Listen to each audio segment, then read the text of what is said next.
నేను coal mine under ground కటిక చీకటి గుహలోకి లోలోకి వెళుతున్నానని అనుకోకండి. నేను లోకానికి వెలుగునిచ్చే సూర్యుడిని తవ్వి తీసి మోసుకురావడానికి వెళుతున్నాను. నా పైన 100 అడుగుల భారమైన కొండ, నా చుట్టూ ప్రాణవాయువు కోసం పరితపించే కటిక చీకటి, నా చేతిలో ఉన్న గడ్డపార లోకానికి కావాల్సిన శక్తిని తవ్వి తీసే ఆయుధం. ఈ నేల పొరల కింద దాగిన ఈ నల్లటి బొగ్గు కేవలం రాయి కాదు, కోట్లాది ఏళ్ల క్రితం ప్రకృతి దాచుకున్న నిప్పు కణిక. నేను ఊపిరి పీల్చుకున్న ప్రతిసారి గాలిలో బొగ్గు రజను నా ఊపిరితిత్తుల్లోకి చేరుతుంది. అవును, నా ఆయువును కరిగించి నేను మీ ఇళ్లకు వెలుగును పంచుతున్నాను. మేమిక్కడ గాలిని కొనుక్కుంటాం, ప్రాణాన్ని పణంగా పెడతాం.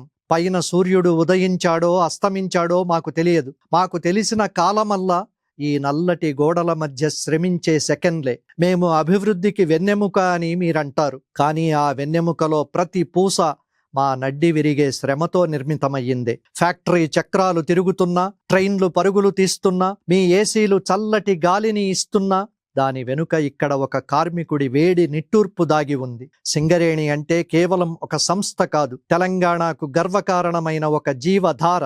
మేము తవ్వే ప్రతి బొగ్గు పెళ్ళ ఒక స్కూలులో వెలుగుతున్న బల్బు, ఒక ఆసుపత్రిలో ప్రాణం పోసే యంత్రం, ఒక పేదవాడి ఇంట్లో వెలుగుతున్న ఆశల దీపం. మేము పాతాళంలో చిక్కుకుపోయిన సమాజాన్ని శిఖరాగ్రాన నిలబెడుతున్నాం. నా సంతకం ఈ దేశపు ప్రతి ప్రగతి చక్రం మీద బొగ్గు మసితో రాసి ఉంటుంది. నా ఒంటి మీద ఉన్న ఈ నలుపును చూసి జాలిపడకండి.